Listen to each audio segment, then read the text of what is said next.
Welcome to cricket Indians Tamil channel. இந்த வீடியோவில் நம்ம அதை பற்றி பார்க்க போகிறோம் அப்படின்னா நம்மளுடைய பும்ராவோட இன்ஜுரியை பற்றி தான் பார்க்க போகிறோம். ஸோ பும்ராவை பொறுத்த வரைக்கும் லாஸ்ட் இயர் வந்துட்டு அவருக்கு கரியர் த்ரெட்டனிங் ஒரு பேக் இன்ஜுரி வந்தது. ஸோ அந்த ஒரு பேக் இன்ஜுரினால வந்து பார்த்தீங்கன்னா 2 இயர்ஸ்க்கு முன்னாடி அவர் வந்துட்டு ஐபிஎல்ல ஸ்கிப் பண்ணார் டோட்டலி இன்டர்நேஷ்னல் சைட்லேயே.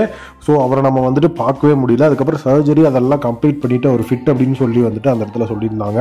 ஸோ இப்போது அந்த ஒர்க் லோட் அப்படிங்கிறது வந்துட்டு ஒரு பேஸ் பவுலருக்கு எப்போவுமே இன்ஜுரி அப்படிங்கிற கிரைசிஸில் தான் கொண்டு போகும் அப்படிங்கிறது எகெயின் ப்ரூவ் ஆயிருக்கு. ஏன்னா இந்தியா ஆஸ்திரேலியா இப்போ பிஜிடி ஆடிட்டு இருக்கிறாங்க. டீம் இந்தியாவை ஃபர்ஸ்ட் டெஸ்ட்டில் கேப்டன்சி பண்ண பும்ரா அருமையாக கேப்டன்சி பண்ணி டீமை வந்துட்டு வின் பண்ண வச்சார். பட் அதுக்கப்புறம் வந்துட்டு ரிசல்ட்ஸ் நமக்கு சாதகமாக வரல. 4th டெஸ்ட்டில் பும்ராக்கு தொடர்ச்சியாக வந்துட்டு ஓவர் போடணும் அப்படிங்கிற ஒரு மிகப்பெரிய ரிஸ்க் இருந்தது. அந்த ரிஸ்க் அவர் எடுத்து பண்ணார். ஒரு குறிப்பிட்ட லெவலுக்கு அப்புறம் வந்து பார்த்தீங்க அப்படின்னா பும்ராவால் சுத்தமாக ஓவர் போடவே முடியல, எனக்கு ரெஸ்ட் வேணும் அப்படிங்கிற மாதிரி டோட்டலாக அவரே வந்துட்டு வாலண்டியராக கேட்டார். அந்த அளவுக்கு வந்துட்டு அவருக்கு ஒர்க் லோட் கொடுத்துட்டு இருந்தாங்க. ஏன்னா வந்துட்டு கூட இருந்த பவுலர்ஸ் கிட்ட இருந்து பெரிய லெவலில் வந்துட்டு சப்போர்ட் அப்படிங்கிறது கிடைக்கல. ஸோ அதனால் பும்ரா தான் ஃபுல் அண்ட் ஃபுல் வந்து பார்த்தீங்கன்னா அந்த இடத்துல வந்து டீம் இந்தியாவை காப்பாற்ற வேண்டிய சுச்சுவேஷன் ஆயிடுச்சு.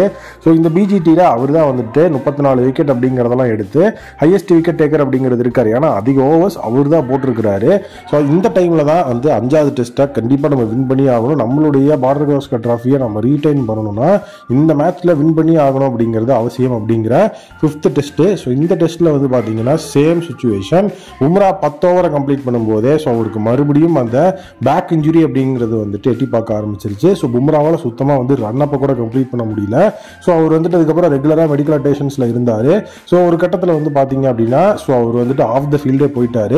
ஸோ விராட் கோலி தான் வந்துட்டு அந்த இடத்துல வந்து மேட்சஸை வந்துட்டு ஃபுல் அண்ட் ஃபுல் கேப்டன்ஷிப் பண்ணிட்டு இருந்தார். ஏன்னா 5th டெஸ்ட்டில் ரோஹித் சர்மா இல்லாத காரணத்தினால சரி போயிருக்கிறாரு அப்படின்னா கண்டிப்பாக வந்துருவாருன்னு எதிர்பார்க்குற நிலைமையில வந்து பார்த்தீங்கன்னா ப்ராக்டிஸ் ஜெர்சி எல்லாம் மாற்றிட்டு பும்ரா வந்து ஸ்கேன்ஸ்க்கு ஹாஸ்பிட்டல் கிளம்பிட்டாரு. அந்த ஃபுட்டேஜஸ் தான் இப்போ வந்து வைரலாக போயிட்டு இருக்கு. ஸோ பும்ரா இன்னைக்கு வந்து கண்டிப்பாக பவுல் பண்ண மாட்டாரு அப்படிங்கிற விஷயம் இப்போ அஃபிஷியலாக நமக்கு கிடைச்சிருச்சு.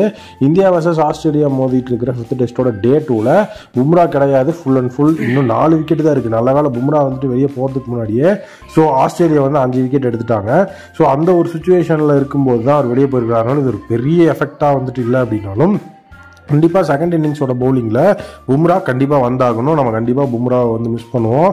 ஸோ இப்போ இந்த ஒர்க் லோட் மேனேஜ்மெண்ட் அப்படிங்கிறதுக்கு நிறைய விஷயங்கள் வந்து சொன்னாங்க. ஈவன் வந்துட்டு அந்த இடத்துல சுனில் கவாஸ்கரே பார்த்தீங்கன்னா நீங்கள் வந்துட்டு பும்ரா தான் இந்தியாவோட பிரைம் பவுலர், அது வந்துட்டு எல்லாருக்குமே தெரியும். பட் பும்ரா தான் எல்லா இடத்துலையுமே வந்து கோ டு பவுலராக இருக்க தேவையில்லை. ஈவன் நீங்கள் ஆஸ்திரேலியாவோட பிரைம் பவுலர்ஸ் எத்தனை ஓவர்ஸ் போட்டிருக்கிறாங்கன்னு ஸ்டார்க்கெல்லாம் எடுத்து கம்பேர் பண்ணும்போது ஸ்டார்க்கோட வந்துட்டு 27% ஆஃப் அதிக ஓவர்ஸ் வந்துட்டு பும்ரா போட்டிருக்கிறார் இந்தியாவுக்கு.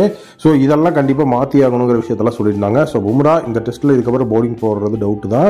இந்த ஒரு சுச்சுவேஷனில் ரோஹித்தும் இல்லாமல் ரீப்ளேஸ்மெண்ட்டாக வந்த கேப்டனும் இல்லாமல் பும்ராவும் இல்லாமல் இந்த டெஸ்ட்டை இந்தியா வின் பண்ணுவாங்களா நீங்கள் என்ன நினைக்கிறீங்க அப்படிங்கிறத கமெண்ட்டில் சொல்லுங்கள்.